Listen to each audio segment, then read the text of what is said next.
Hello friends, नमस्कार। वाईसीटीसी के official YouTube channel पे मैं मुकेश वर्मा आप सबका बहुत बहुत स्वागत करता हूं। तो फ्रेंड्स, मैं आप सबके सामने एक जोरदार ट्रिक लेके उपस्थित हुआ हूं। संविधान की अनुसूचियां आप कैसे याद कर सकते हैं। अक्सर जो संविधान में 12 अनुसूचियां हैं वो हर स्टूडेंट भूल जाता है कि कौन सी अनुसूची पे क्या क्या चीजें दी गई है। ठीक है, तो मैं आज आपको उंगलियों पे याद कराऊंगा कि अनुसूचियां कैसे याद करनी है। तो संविधान में जो 12 अनुसूचियां हैं उसको आज आप मुंह जबानी याद करके जाएंगे। तो आप लोग कापी और कलम लेके बैठिएगा और मेरे साथ याद करने की कोशिश करिएगा। जब तक क्लास ये खत्म होगी आपको सारी की सारी अनुसूचियां रट जाएंगी। तो ठीक है, आइए देखते हैं कैसे याद करना है। देखिए, मैंने आपको पहले भी बताया हुआ है कि जब भी अनुसूची 1 की बात करें या फिर अनुच्छेद 1 की बात करें या भाग 1 की बात करें तो उसमें हम क्या देखते हैं, संघ एवं उसका राज्यक्षेत्र। तो अनुसूची 1 में क्या दिया गया है? तो फ्रेंड्स, अनुसूची 1 में दिया गया है संघ एवं उसका राज्य क्षेत्र। क्या दिया गया है? संघ एवं उसका राज्य क्षेत्र। ठीक है, इसके अलावा दूसरी अनुसूची में क्या दिया गया है? अनुसूची 2 में अगर पूछा जाए क्या दिया गया है तो अनुसूची 2 में किसकी बात की गई है? तो फ्रेंड्स, अनुसूची 2 में आपकी वेतन की बात की गई है। ठीक है, वेतन की बात की गई है। तो पहले में संघ एवं उसका राज्य क्षेत्र की बात की गई है, दूसरे में वेतन की बात की गई है। वेतन किसके? जो भी राष्ट्रपति हैं, भारत के अन्य जो संवैधानिक पदों पे बैठे हुए लोग हैं, उनके वेतन की चर्चा कहां पे की गई है? 2 में किया गया है, अनुसूची 2 में। ठीक है, अनुसूची 3 में क्या किया गया है? उनके शपथ की चर्चा की गई है। ठीक है, शपथ की चर्चा की गई है। अनुसूची 4 में क्या किया गया है? अनुसूची 4 में राज्यसभा में सीटों का बंटवारा किया गया है। क्या किया गया है? राज्यसभा में सीटों का बंटवारा। ठीक,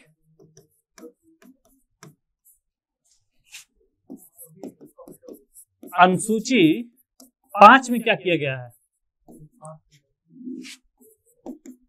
अनुसूची 5 में अनुसूचित तथा जनजातीय क्षेत्रों के प्रशासन के बारे में बताया गया है। किसके बारे में?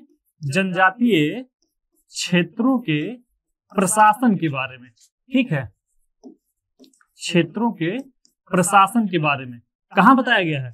अनुसूची 5 में। ठीक है, इसके अलावा अनुसूची 6 में क्या बताया गया है? अनुसूची 6 में असम, मेघालय, मिजोरम, असम, मेघालय, मिजोरम और त्रिपुरा। ठीक है, असम, मेघालय, मिजोरम और त्रिपुरा, इन स्पेशली 4 राज्यों की प्रशासन के बारे में बताया गया है। ठीक है, असम, मेघालय, मिजोरम, त्रिपुरा के जनजातीय क्षेत्रों की प्रशासन के बारे में। ओके, इसके अलावा अनुसूची 7 में क्या दिया गया है? अनुसूची 7, ठीक है, 7 में दिया गया है केंद्र और राज्य के बीच शक्तियों का बंटवारा।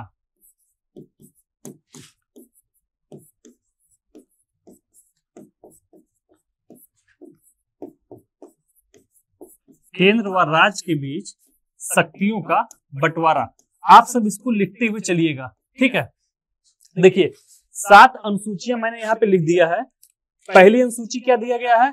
तो पहली अनुसूची आपकी दिया गया है संघ एवं उसका राज्य क्षेत्र। ठीक है, दूसरी अनुसूची में वेतन दिया गया है, तीसरे में शपथ दिया गया है, चौथे में राज्यसभा में सीटों का बंटवारा दिया गया है, 5वें में अनुसूचित तथा जनजातीय क्षेत्रों के प्रशासन के बारे में बताया गया है, 6ठे में असम, मेघालय, मिजोरम, त्रिपुरा के जनजातीय क्षेत्रों के बारे में बताया गया है।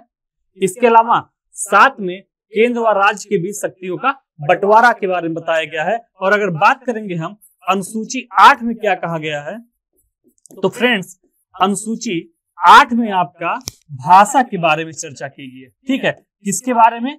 अनुसूची 8 में भाषा के बारे में बताया गया है। इसके अलावा अनुसूची 9 है। ठीक है, अनुसूची 9 है। 9 में क्या बताया गया है?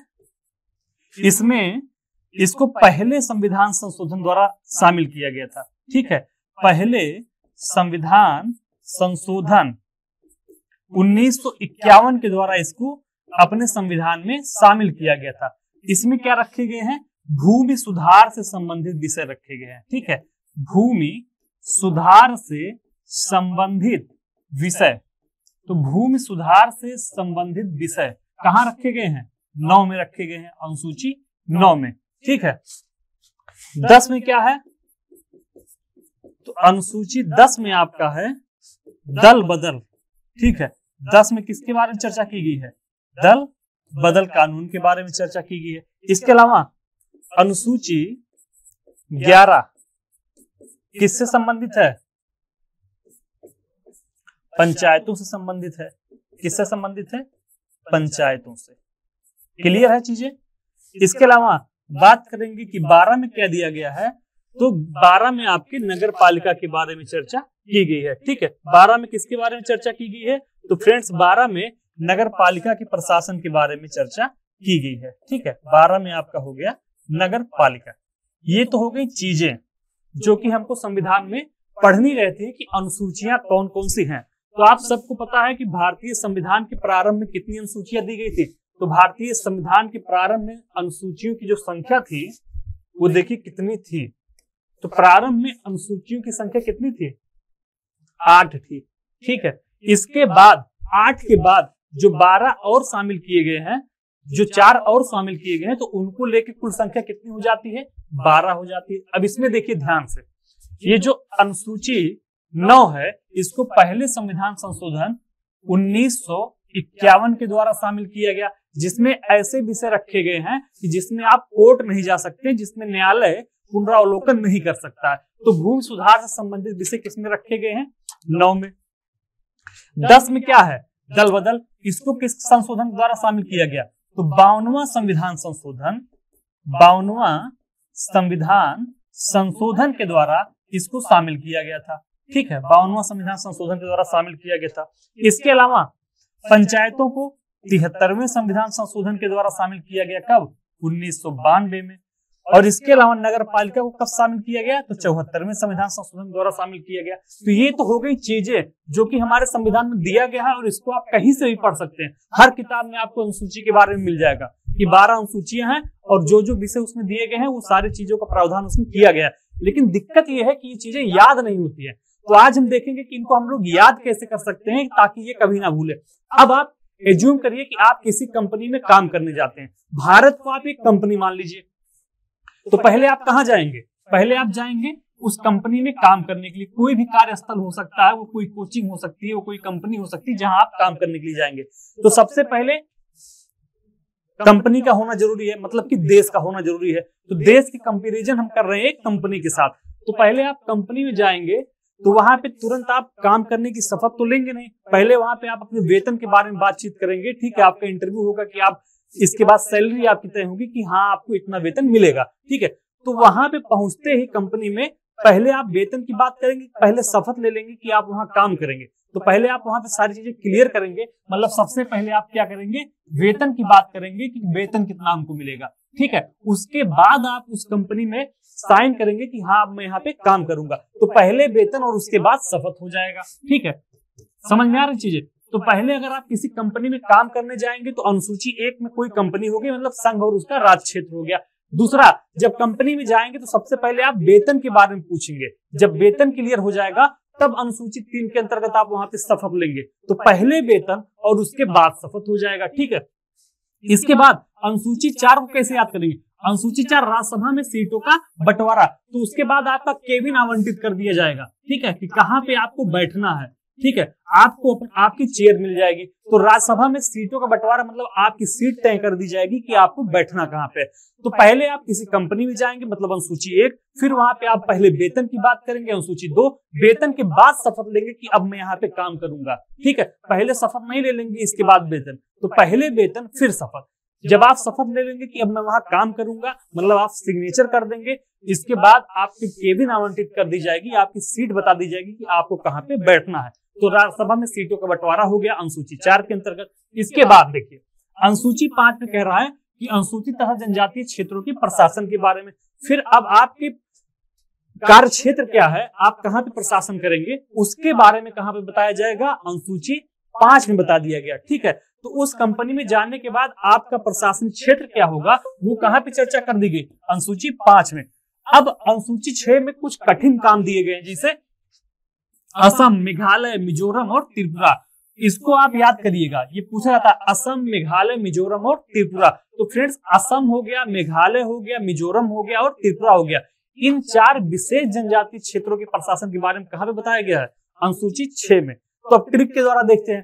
पहले आप जाएंगे किसी कंपनी में, फिर वहां पे आप वेतन की बात करेंगे, फिर वहां पे आप शपथ की बात करेंगे, तब आप शपथ लेंगे कि मैं यहाँ पे काम करूंगा। जब आप शपथ ले लेंगे तो आपकी सीटें दे दी जाएंगी कि आपको बैठना का, मतलब राज्यसभा में सीटों का बंटवारा हो गया।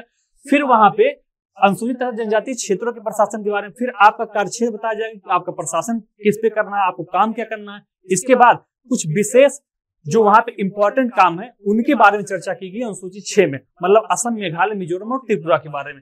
फिर आता है अनुसूची 7। 7 से होता है 7 और 7 से होता है शक्तियों का बंटवारा। तो आप इसको स्ट्रिक से याद कर लीजिए कि 7 से 7 और 7 से शक्तियों का बंटवारा। तो अनुसूची 7 में क्या हो जाएगा, केंद्र और राज्य के बीच शक्तियों का बंटवारा। तो 7 से होता है 7 और 7 से होता है शक्तियों का बंटवारा। ठीक है, तो जब भी अनुसूची 7 की बात करें तो केंद्र व राज्य के बीच शक्तियों का बंटवारा यहीं पे दिया गया है, जिसमें 3 प्रकार के जो सूची है उनकी चर्चा की गई है। एक है केंद्र सूची, दूसरी है राज्य सूची और तीसरी है समवर्ती सूची। ठीक है, केंद्र सूची में ऐसे विषय रखे हैं जिसपे केंद्र प्रशासन करता है, राज्य में ऐसे विषय हैं जिसपे राज्य सरकार अपना काम करती है, समवर्ती में ऐसे विषय जिसपे दोनों अपना कानून बनाते हैं, लेकिन लागू अगर कोई कॉन्फ्लिक्ट होगा तो उसमें केंद्र का होगा। ठीक है, तो ट्रिक के द्वारा हम कहां तक पहुंच गए हैं, अनुसूची 7 में। अब फिर देख लेते हैं शुरुआत से। पहले आप किसी कंपनी में जाएंगे, फिर वहां पे आप वेतन के बारे में पूछेंगे तो अनुसूची 2 में हो गया।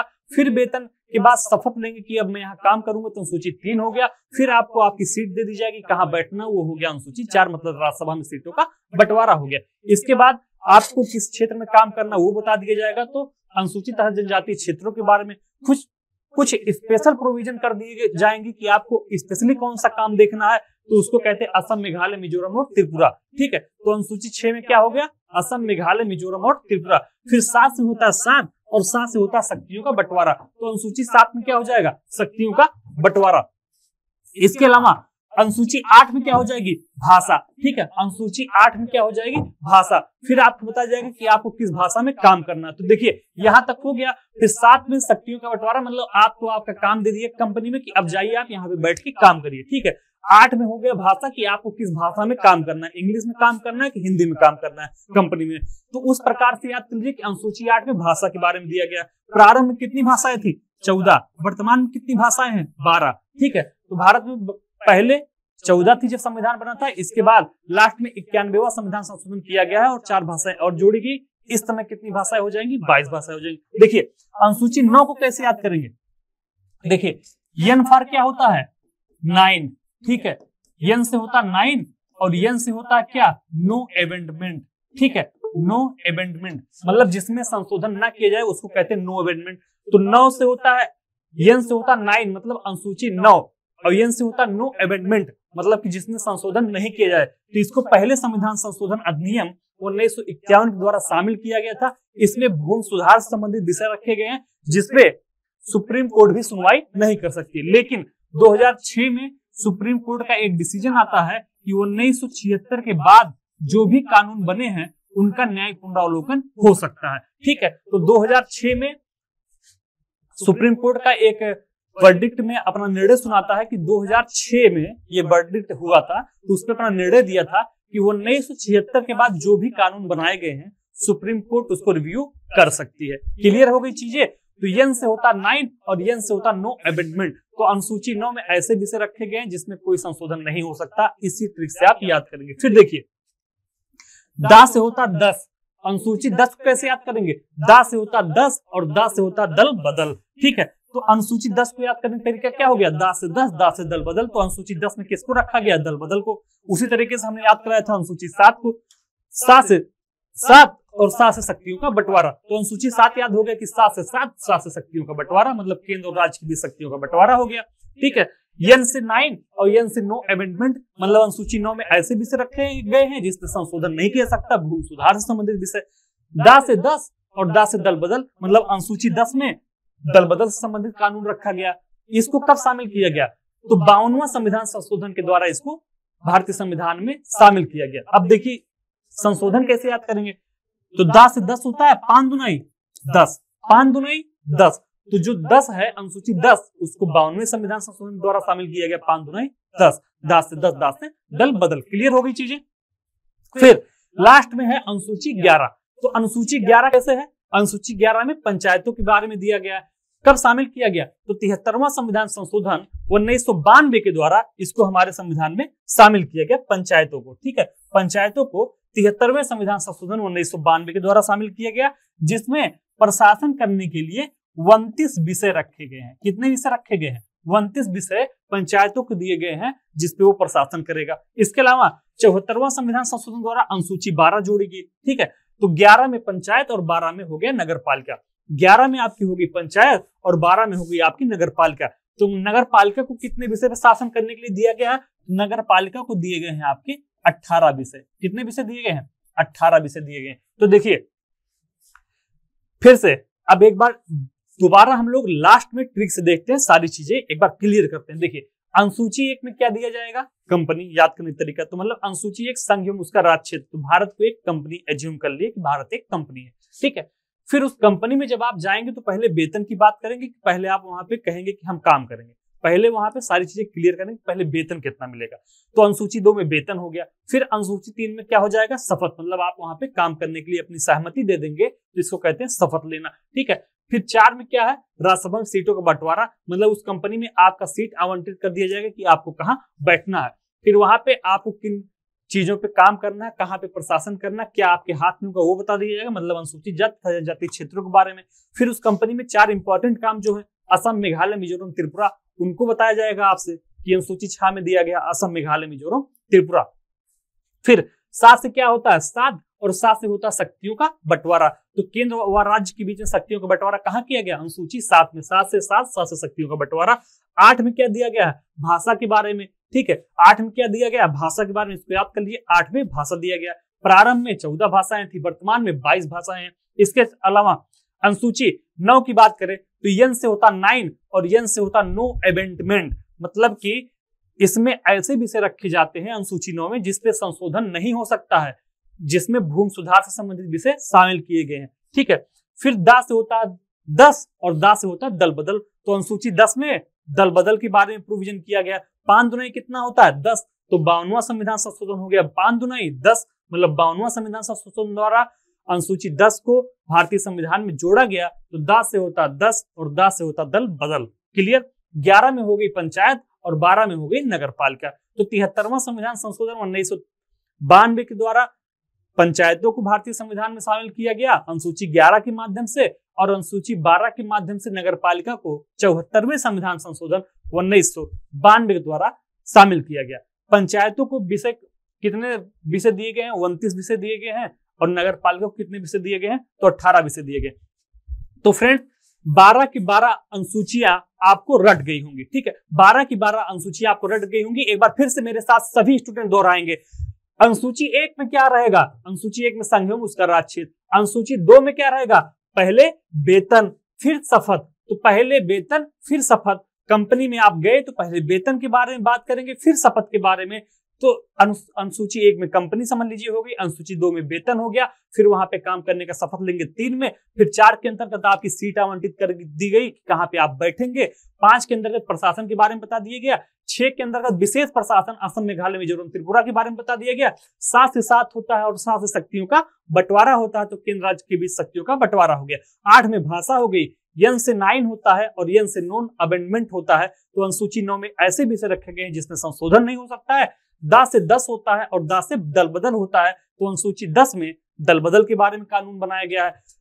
अनुसूची 11 में पंचायत होती है, पहले गांव आता है फिर शहर जाते हैं। ठीक है, तो 12 में क्या हो जाएगी? नगर पालिका। शहरों में नगर पालिका होती, गांव में ग्राम पंचायत। तो हम लोग गांव से निकले, पहले ग्राम पंचायत, बाद में नगर पालिका हो जाएगी। पंचायतों को दिया गया 29 विषय और नगर पालिका को दिया गया 18 विषय। तो फ्रेंड्स इस ट्रिक को पूरी तरीके से आप लोग वायरल करने में हमारी मदद करिएगा। ज्यादा से ज्यादा लोगों के पास इसको भेजिए ताकि हर स्टूडेंट अनुसूचियों को याद कर पाए और वो जीवन भर ना भूले कि अनुसूचियां कैसे याद किया है। कोई भी अनुसूची आपसे पूछे कि अनुसूची 9 में क्या है, तो एन से 9, एन से 9 अमेंडमेंट हो गया। अनुसूची 7 पूछे तो 7 से 7, 7 से शक्तियों का बंटवारा, केंद्र राज्य की शक्तियों का बंटवारा हो गया। पहले वेतन की पहले शपथ, तो पहले वेतन होता है फिर शपथ होता है। अनुसूची 2 और अनुसूची 3 हो गया। तो इन 10 से 10 होता है, 10 से दल बदल होता है, अनुसूची 10 में दल बदल के बारे में। तो सारी चीजें आपकी क्लियर हो गई होंगी। तो जितने भी आपके पास ग्रुप्स हैं, जितने भी व्हाट्सएप पे ग्रुप है, टेलीग्राम पे ग्रुप है, उन सारी जगहों पे आप हमारे चैनल को शेयर कर दीजिए ताकि ज्यादा से ज्यादा लोग इस ट्रिक का फायदा उठा पाए। ओके फ्रेंड्स, फिर मिलेंगे ऐसे ही अन्य ट्रिक्स की वीडियो में। धन्यवाद।